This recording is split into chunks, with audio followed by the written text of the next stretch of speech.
Plus bands लैना चाहते हैं होर ते होर।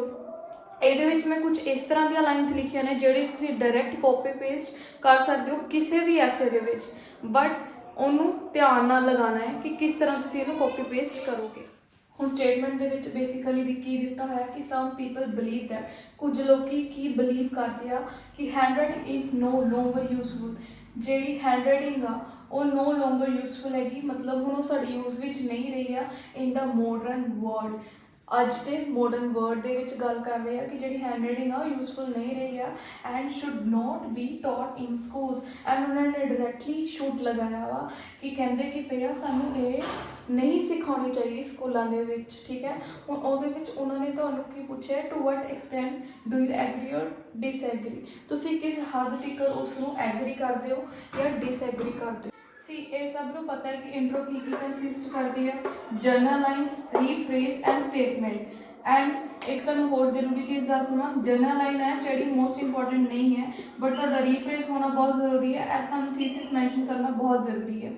कई बच्चों में डाउट रहता है कि जर्नल लाइन जरूरी है बट ये इन्नी मैंडेटरी नहीं होंदी है। डायरैक्ट तुसीं रीफ्रेज एंड थीसिस स्टेटमेंट तो स्टार्ट कर सकते हैं। नैक्सट इंपॉर्टेंट थिंग की हैगी है कि जदों भी तुसीं to what extent do you agree or disagree करना है, मेरा ज़्यादातर बच्चों को यही कहना होंगे या तो 100% एग्री कर लो या तो 100% डिसएग्री कर लो। मोस्ट ऑफ द टाइम जेड़े बच्चे 50-50% जाते हैं, लाइक 50% उन्होंने माइंड के विच एक आइडिया आ जाते हाँ ये चीज़ नहीं होनी चाहिए, 50% वो कहते हैं यह चीज़ होनी चाहिए आ। ਉਹਦੇ ਵਿੱਚ ਕੀ ਹੁੰਦਾ ਜਦੋਂ ਤੁਸੀਂ BP1 ਇਹਦਾ ਬਣਾਉਂਦੇ ਆ ਤੇ BP2 ਇਹਦਾ ਬਣਾਉਂਦੇ ਆ, ਠੀਕ ਹੈ। ਉਹਦੇ ਵਿੱਚ ਕੀ ਤੁਹਾਨੂੰ ਕਨਕਲੂਜਨ ਦੇ ਵਿੱਚ ਪ੍ਰੋਬਲਮ ਆਉਂਦੀ ਹੈ ਕਿ ਮੈਂ ਇਹਦਾ ਕਨਕਲੂਜਨ ਦਵਾਂ ਕਿ ਇਹਦਾ ਕਨਕਲੂਜਨ ਦਵਾਂ, ਠੀਕ ਹੈ। ਤੇ मैं ज़्यादातर इस चीज़ के नाल एग्री होंगी कि जो भी तुहानूं कोई एग्री या डिसएग्री की स्टेटमेंट आती है हमेशा तुसीं ज़्यादातर उस चीज़ के नाल 100% एग्री हो जाओ या उस चीज़ नाल 100% डिसएग्री हो। रीजन बीइंग की है, तुसीं अपनी स्टेटमेंट तो भटकोगे नहीं। कई बार की होंदा है बंदे दे दिमाग में 3600 आइडिया आते हैं बट जो उन्होंने रिप्रजेंट करना होंदा है वो अपने ट्रैक तो ही लॉस्ट हो जाता है। सो बैटर है कि तुसीं जदों भी कोई भी एग्री और डिसएग्री वाला ऐसे आता है तो या तो उन्होंने पूरा 100% दे दो या 100% डिसएग्री दे दो। 100% एग्री लई तुसीं किहड़े वर्ड्स यूज़ कर सकते हैं, to largely extend, extremely and strongly. To some extent I strongly agree to this statement, ठीक है। ਅਸੀਂ ਸਟਾਰਟ ਕਰਦੇ ਹਾਂ ਇੰਟਰੋ ਤੋਂ। ਦੇਖੋ ਮੈਂ ਇੰਟਰੋ ਕਿਸ ਤਰ੍ਹਾਂ ਲਿਖੀ ਹੈ ਔਰ ਕਿਹੜੀ ਲਾਈਨ ਤੁਸੀਂ ਕਾਪੀ ਪੇਸਟ ਕਰ ਸਕਦੇ ਹੋ।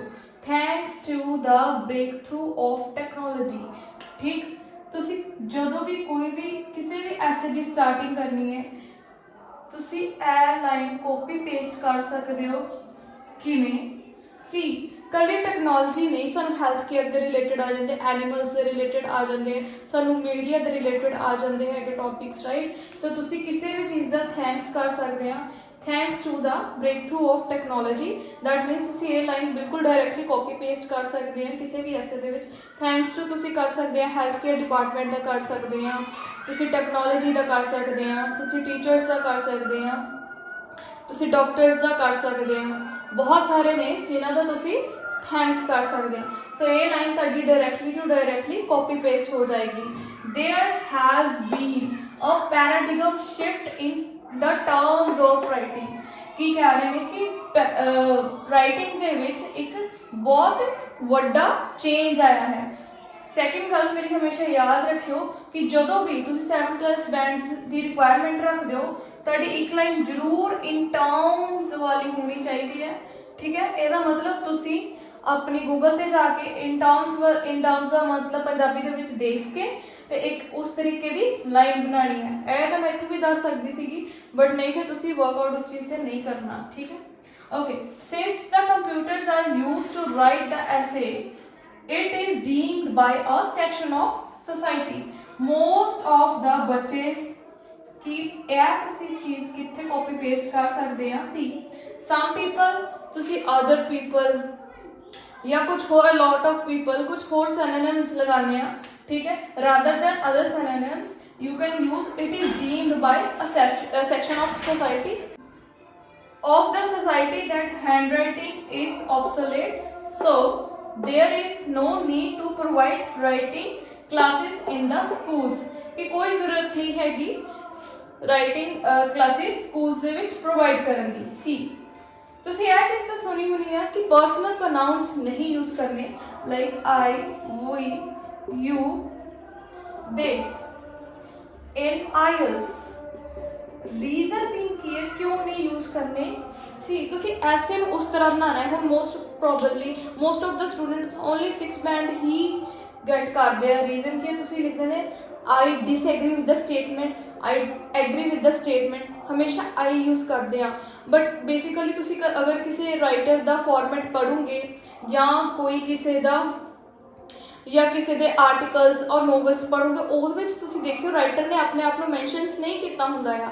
ਈਵਨ ਦੋ ਤੁਸੀਂ ਰੀਡਿੰਗ ਵੀ ਕਰਦੇ ਹੁੰਦੇ, ਰੀਡਿੰਗ ਦੇ ਵਿੱਚ ਵੀ ਰਾਈਟਰ ਨੇ ਆਪਣੇ ਆਪ ਨੂੰ ਇੱਕ ਫਰਸਟ ਸਟਾਰਟਿੰਗ ਦੇ ਵਿੱਚ ਮੈਂਸ਼ਨ ਕਰ ਦੇਗਾ ਐਂਡ ਦੇਅਰ ਆਫਟਰ ਔਰ ਹੀ ਸ਼ੀ ਲਗਾ ਕੇ ਆਪਣੇ ਆਪ ਨੂੰ ਪ੍ਰੈਜ਼ੈਂਟ ਕਰੇਗਾ। ਸੋ ਤੁਸੀਂ ਜਦੋਂ ਵੀ ਕਿਸੇ ਵੀ ਐਸੇ ਦੀ ਸਟਾਰਟਿੰਗ ਕਰਨੀ ਹੈ, ਨੋਟ ਆਈ, ਵੀ, ਯੂ ਦੇ ਨਾਲ ਤੁਸੀਂ ਦਿਸ ਐਸੇ,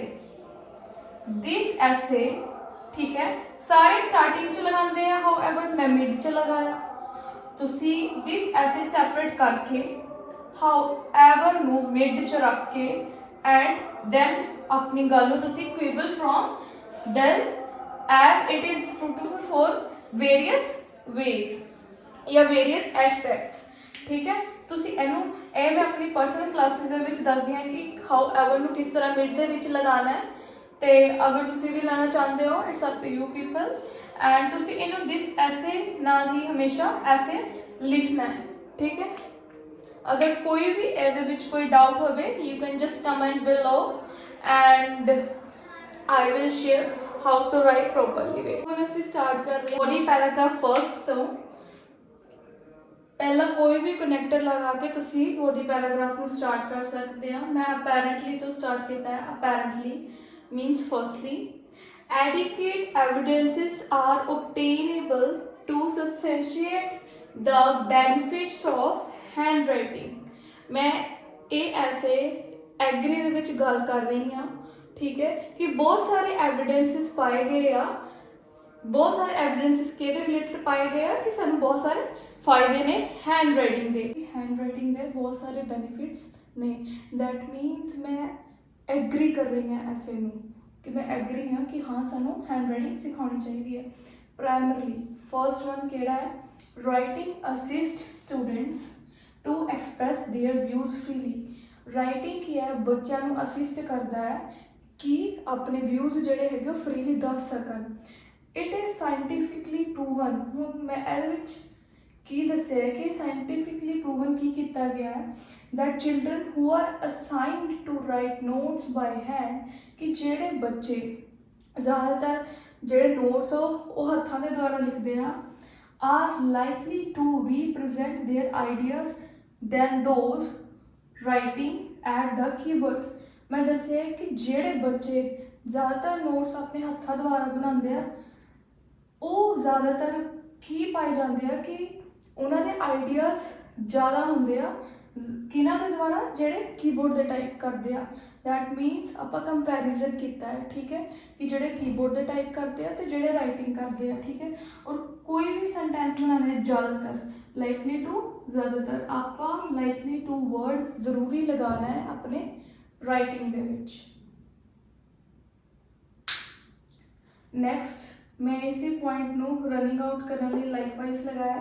लाइकवाइज अनलाइकली टाइपिंग सी, इत्थे मैं लाइकली वर्ड यूज़ किया सी, इत्थे मैं अनलाइक टाइपिंग यूज़ कर रही हूँ। तुसी अनलाइक वर्ड जरूर यूज़ करना है। Handwriting required a sequence of stroke to form a letter because these sequential movements activates the brain cells।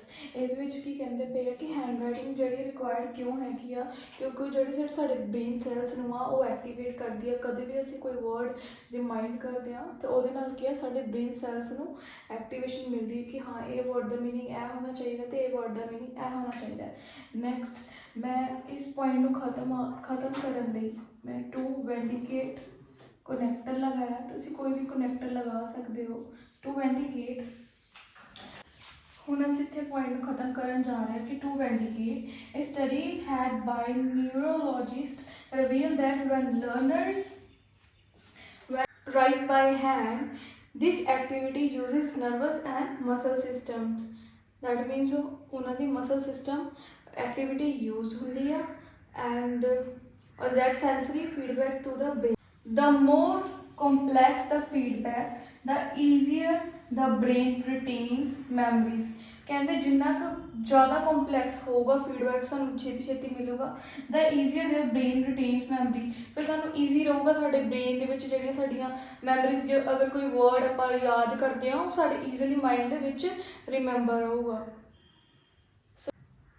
ਤੁਸੀਂ ਸਿਰਫ ਇੱਕ ਬੀਪੀ ਦੇ ਵਿੱਚ ਇਹੀ ਨਹੀਂ ਸਾਰੀਆਂ ਸਿੰਪਲ ਸੈਂਟੈਂਸਿਸ ਯੂਜ਼ ਕਰਨੇ ਆ ਸੀ ਇਹਦੇ ਵਿੱਚ ਮੈਂ the more complex the feedback is the easier their brain retain memories. That means ਮੈਨੂੰ ਸਿਰਫ ਇੱਕੋ ਹੀ ਪੈਟਰਨ ਲੈ ਕੇ ਨਹੀਂ ਚੱਲਣਾ ਹੈ। ਪਹਿਲਾਂ ਤੁਸੀਂ ਕੋਈ ਲਾਈਨ ਸਿੰਪਲ ਲਿਖ ਸਕਦੇ ਹੋ, ਮੈਂ ਮਿਕਸਚਰ ਆਫ ਬੀਪੀ ਬਣਾਇਆ ਜਿਹਦੇ ਵਿੱਚ ਮੇਰੇ ਕੰਪਲੈਕਸ ਵੀ ਨੇ, ਕੰਪਾਊਂਡ ਵੀ ਨੇ ਐਂਡ ਸਿੰਪਲ ਸੈਂਟੈਂਸਿਸ ਵੀ ਨੇ। ਕਲਰ ਸਿੰਪਲ ਸੈਂਟੈਂਸਿਸ ਲਿਖ ਕੇ ਐਂਡ ਦੇਅਰ ਆਫਟਰ ਤੁਸੀਂ ਸੋਚੋ ਕਿ ਇਹ ਵਾਲੇ ਵਰਡਸ ਲਗਾ ਕੇ I will get my desire band score, that is not possible because if you want to score more than your 6 and you just have to focus like how many varieties you can add in your essay, in essay structure, writing structure, because you can copy paste the lines but अगर तुसी pattern की गल करो ਉਹ ਤੁਹਾਨੂੰ complex compound simple ਜਿਹੜੀ requirement ਹੈਗੀ ਆ ਇਸ ਦੇ ਵਿੱਚ ਉਹ ਇਹਨਾਂ ਚੀਜ਼ਾਂ ਦੀ ਹੈ। ਓਕੇ ਹੁਣ ਅਸੀਂ ਬੋਡੀ ਪੈਰਾਗ੍ਰਾਫ ਸੈਕਿੰਡ ਤੋਂ ਸਟਾਰਟ ਕਰਦੇ ਹਾਂ। ਜਦੋਂ ਅਸੀਂ ਬੋਡੀ ਪੈਰਾਗ੍ਰਾਫ ਮੈਂ ਸਟਾਰਟਿੰਗ ਵਿੱਚ ਜਿੱਦਾਂ ਦੱਸਿਆ ਸੀਗਾ ਕਿ ਅਗਰ ਤੁਸੀਂ ਕੋਈ ਐਗਰੀ ਔਰ ਡਿਸਐਗਰੀ ਵਾਲਾ ਐਸੇ ਆਉਂਦਾ ਤੁਸੀਂ 100% ਜਾਓ। ਰੀਜ਼ਨ ਬੀਇੰਗ ਕੀ ਹੈ ਮੈਂ ਪਹਿਲਾਂ ਵੀ ਐਗਰੀ ਪੁਆਇੰਟ ਦਿੱਤਾ, ਹੁਣ ਦੂਸਰਾ ਵੀ ਮੈਂ ਐਗਰੀ ਪੁਆਇੰਟ ਦੇਵਾਂਗੀ। ਤਾਂ ਇਹਦੇ ਵਿੱਚ ਸਾਨੂੰ ਕਨਫਿਊਜ਼ਨ ਵਿੱਚ ਜਾ ਕੇ ਸਾਨੂੰ ਕੋਈ ਕਨਫਿਊਜ਼ਨ ਨਹੀਂ ਹੋਏਗੀ ਕਿ ਮੈਂ ਕਿਸ ਚੀਜ਼ ਦੇ ਨਾਲ ਐਗਰੀ ਹੋਣਾ ਹੈ ਕਿਸ ਚੀਜ਼ ਦੇ ਨਾਲ ਡਿਸਐਗਰੀ ਹੋਣਾ ਹੈ। ਮੈਂ ਹੁਣ ਬੀਪੀ ਸੈਕਿੰਡ ਤੋਂ ਸਟਾਰਟ ਕਰ ਰਹੀ ਹਾਂ। ਕੋਈ ਐਡੀਸ਼ਨਲੀ ਪੁਆਇੰਟ ਉਹਨੂੰ ਐਡ ਕਰਕੇ additionally the brain of human beings grows weaker when it is not used properly। ਮੈਂ ਉਹਨਾਂ ਨੂੰ ਕੀ ਕਿਹਾ ਕਿ ਇਹ ਐਸੇ ਕੀ ਡਿਸਕ੍ਰਾਈਬ ਕਰਦਾ ਬੰਦੇ ਦਾ ਜਿਹੜਾ ਦਿਮਾਗ ਆ ਉਹ ਜਿਹੜਾ ਵਧਣਾ ਘੱਟ ਹੋ ਜਾਊਗਾ ਜੇਕਰ ਅਸੀਂ ਉਹਨੂੰ ਪ੍ਰੋਪਰਲੀ ਯੂਜ਼ ਵਿੱਚ ਨਹੀਂ ਰੱਖਾਂਗੇ ਤੇ ਉਹਦਾ ਸਿੱਟਾ ਕੀ ਨਿਕਲ ਕੇ ਆਊਗਾ। therefore it is inevitable that writing down by hands not only does make mind sharp but also ameliorates the concentration powers। ਤੁਸੀਂ ਉਹਦੇ ਵਿੱਚ ਬੈਂਡ ਸਕਰੂ ਵਾਲੀ ਵੀਡੀਓ ਤਾਂ ਸਾਰਿਆਂ ਨੇ ਦੇਖੀ ਹੋਣੀ ਆ ਕਿ ਬੈਂਡ ਸਕਰੂ ਕਿੱਦਾਂ ਅਪਲਾਈ ਕਰਨੇ ਆ। ਮੈਂ ਅਪਲਾਈ ਕਰਕੇ ਦੱਸਿਆ ਵੀ ਆਪਾਂ ਲਾਈਨ ਕਿੱਦਾਂ ਬਣਾ ਸਕਦੇ ਹਾਂ। ਇਹਦੇ ਵਿੱਚ ਕੀ ਹੈ ਤਾਂ ਕਰਕੇ ਉਹ ਸਿੱਟਾ ਕੀ ਨਿਕਲ ਕੇ ਆਉਂਦਾ ਕਿ ਇਹ ਬਹੁਤ ਇਨਐਵਿਟੇਬਲ ਬਹੁਤ ਇੰਪੋਰਟੈਂਟ ਹੈਗਾ ਕਿ ਰਾਈਟਿੰਗ ਡਾਊਨ ਬਾਈ ਹੈਂਡਸ ਸਿਰਫ ਨੋਟ ਓਨਲੀ ਨਾ ਸਾਡੇ ਮਾਈਂਡ ਨੂੰ ਸ਼ਾਰਪ ਕਰਦੀ ਹੈ ਬਟ ਜਿਹੜੀ ਸਾਡੀ ਕੰਸਨਟ੍ਰੇਸ਼ਨ ਪਾਵਰ ਹੈਗੀ ਉਹਨੂੰ ਬੂਸਟ ਕਰਦੀ ਹੈ। ਠੀਕ ਹੈ, ਨੋਟ ਓਨਲੀ ਬਟ ਆਲਸੋ ਵਾਲੀ ਤੁਸੀਂ ਲਾਈਨ ਵੀ ਲਗਾ ਸਕਦੇ ਹਾਂ। To quote an example, ਹੁਣ ਇਹਦੇ ਵਿੱਚ ਮੈਂ ਐਗਜ਼ਾਮਪਲ ਕੀਤੀ ਹੈ। In many schools, handwriting considered as a cognitive exercise to keep children's mind active।